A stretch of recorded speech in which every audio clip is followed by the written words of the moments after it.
ہمارے آقا پر نبوت اونچا اونچا، یہ جملہ میں نے دہرانا ہے، ہمارے سرکار پر نبوت ختم ہو گئی، نہ آقا کے بعد کوئی نبی آیا اور نہ آ سکتا ہے۔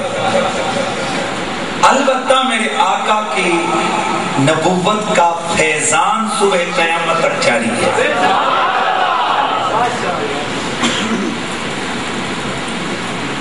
سوال تو یہ پیدا ہوتا ہے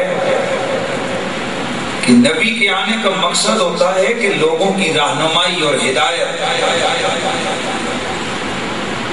تو یہ بھی تو ایک زمانہ ہے، یہاں بھی تو لوگ ہیں، وہ جو آج سے 1400 سال پہلے مکہ اور مدینہ میں تھے، ان کی تو قسمت جاگ اٹھی کہ ان کی ہدایت کے لیے نبی آ گیا۔ اس زمانے والوں کے لیے کون ہے؟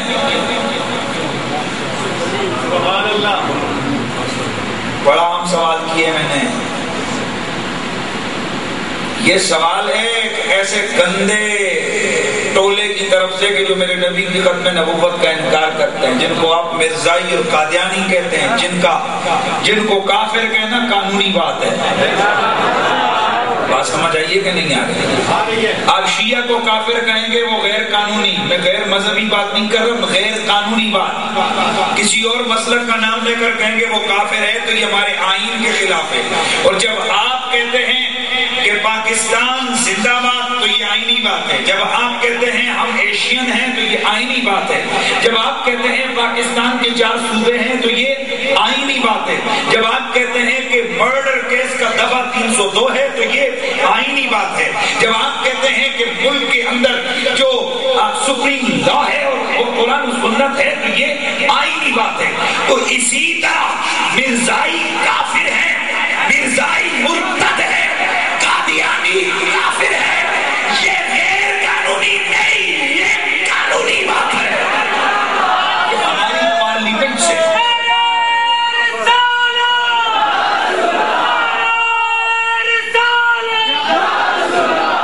میں دن بیٹھا تھا تو ایک پروفیسر تھا انہی کا، میرے پاس آ کے کہنے لگا نبی کے آنے کا مطلب کیا ہوتا ہے؟ میں نے کہا لوگوں کی رشد و ہدایت۔ تو کہنے لگا جناب اس دور کے لوگوں کے لیے تو کیا ہر زمانے کے لوگوں کے لیے نبی ہوتا ہے؟ میں نے کہا بالکل۔ کہنے لگا تو بتائیے آج سے 1400 سال پہلے جو گزرے ان کے لیے تو ہے، اس دور کے لیے کون ہے؟ توجہ کرنا۔ میں نے کہا تیرا سوال میں سمجھ گیا، تیرے سوال جوتی بنا کے تیرے منہ پہ ماروں گا۔ میں نے کہا تیرے عقیدے کے مطابق مرزا قادیانی نبی ہے، تو نے اس کو دیکھا ہے؟ کہنے لگا نہیں۔ تو میں نے کہا بتا پھر اس کے بعد تیرے دین کا نبی کون ہے؟ اس وقت تیرا نبی کون ہے؟ کہنے لگا کوئی نہیں۔ تو میں نے کہا پھر تم بھی تو تیرے کہنے کے مطابق پھر تو کوئی بھی نہیں۔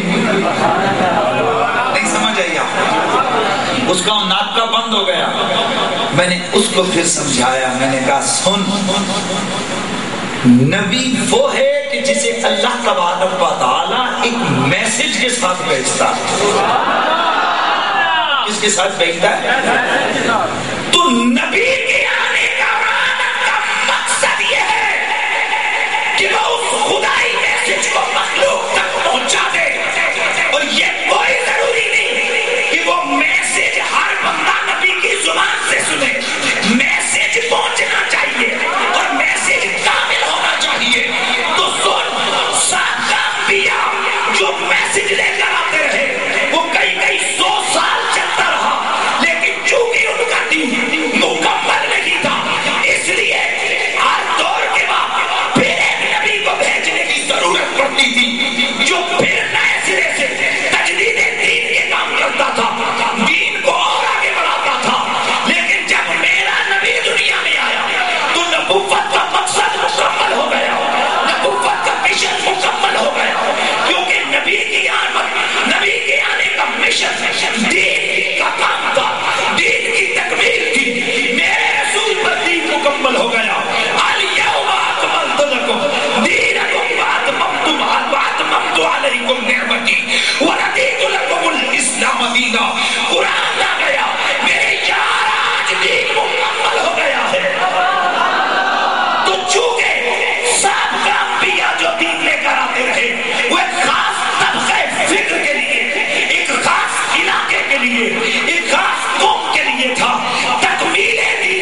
آقا آخری نبی ہیں. اونچا بولو.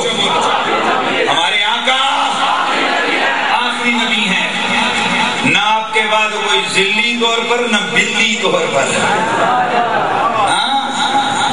کسی طور پر نبوت ہو ہی نہیں سکتی. میرے نبی کے بعد نبوت نہیں خلافت ہے, نبوت نہیں ولایت ہے.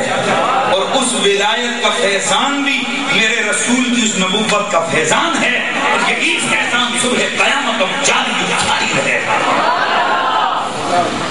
آئیے, نبی کس کو کہتے ہیں؟ نبی جس کو نبوت ملی. اور نبوت کا مطلب کیا ہے؟ النبوت وہی الواسطہ بین الخلق والخالق. نبوت ایک ایسا واسطہ اور ایسا رابطہ اور ایسا ذریعہ ہے, ایک واسطہ ہے, ایک رابطہ ہے مخلوق اور خالق کے درمیان. جس علاقے کا نبی ہوتا ہے, جس قوم کا نبی ہوتا ہے, وہ اس قوم کو رب کے ساتھ جوڑتا ہے. تو اللہ سے نبی لیتا ہے, مخلوق کو دیتا ہے. مخلوق کی سنتا ہے, رب کو سناتا ہے. بڑا جملہ کہنے لگا ہوں. نبی وہ ہے جو رب سے لیتا ہے, مخلوق کو دیتا ہے.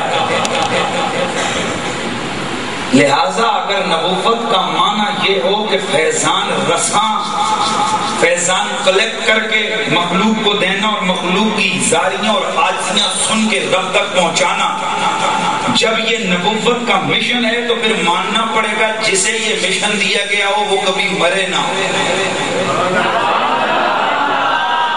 وہ مردہ نہ ہو.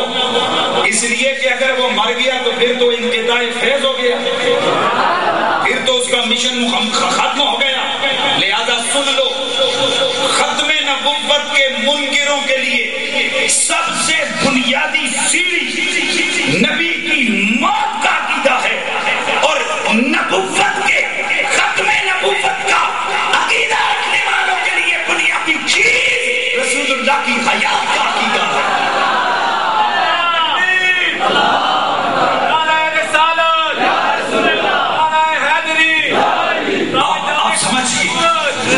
نبی کا کام کیا ہے؟ رب سے لینا, مخلوق کو دینا, مخلوق کی سننا. تو اگر نبی صرف 63 سال کے لیے تھے, اس کے بعد معاذ اللہ وہ مر گئے, تو اس کا مطلب ہے نبی کے آنے کا مقصد تو ختم ہو گیا. اور پھر یہ جو آج ہم موجود ہیں, ہمیں کون فیض دے گا؟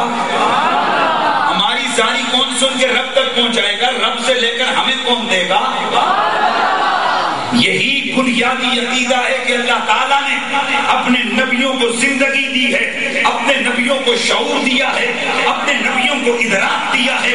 جیسے نبی کی ظاہری زندگی ہے ویسے نبی کی قبر کی زندگی ہے. جیسے رسول اپنی ظاہری دور میں آج سے 14 سال, آج سے 1500 سال پہلے مدینہ منورہ میں زندہ تھے, فیض رسا تھے, فیض پہنچا رہے تھے, مخلوق کی سن کر رب تک پہنچا رہے تھے, رب سے لے کر مخلوق پہ بانٹ رہے تھے. سیم اسی طرح بلکہ اس سے بھی بہتر طریقے سے میرا نبی آج بھی زندہ ہے, آج بھی فیض تقسیم کر رہا ہے, آج بھی لوگوں کو نواز رہا ہے. لہذا ختم نبوت کا اگلا عنوان چلانے سے پہلے میں بنیادی چیز بتا دوں.